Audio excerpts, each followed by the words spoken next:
Okay, class, walang uuwi hanggat hindi ubos ang ating paninda ha. O, 50 pesos ang isang itlog kasi may dumi pa siya. Dagdag sipsipin rin yan. Ano ba yan? Napakapasal naman. Mr. Stitch, narinig ko yon. Abay, buti naman ma'am at nang mahiya-hiya ka man lang. Aba, nagreklamo ka? Hindi ma'am, nag-enjoy pa nga ako eh. Gustong gusto ko nga pakyawin yung mukha mo eh. Ikaw hindi ka makakawi hanggat hindi ka nakakabili ng tig 50 itlog dito. Kailangan sipsipin mo rin. Grabe siya, napakapasal talaga. Hindi mo man lang ba ma'am naiisip na baka may pinag-iipunan yung mga kaklase ko? Wala akong pakialam. Saka ikaw napakawala mo ugali ah.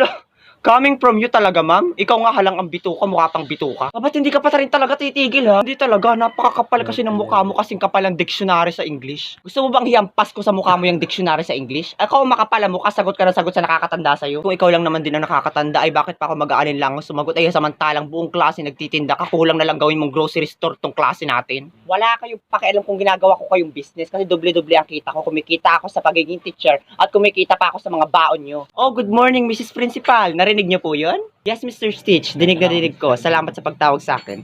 At ikaw, Mrs. Barracuda. Mrs. Principal, nagkamali lang po kayo sa pagkakadinig. Huwag ko gawing tanga, Mrs. Barracuda. Dinig na dinig ng dalawang tenga ko. Saka ikaw, bukas na bukas huwag ka nang pumasok dahil sisiguraduhin ko mapapalayas ka na sa school na ito. Hala, grabe naman po yun, Mrs. Principal. Pero Ma'am Barracuda, mamimiss ko po yung pinagsamahan natin. Deserve.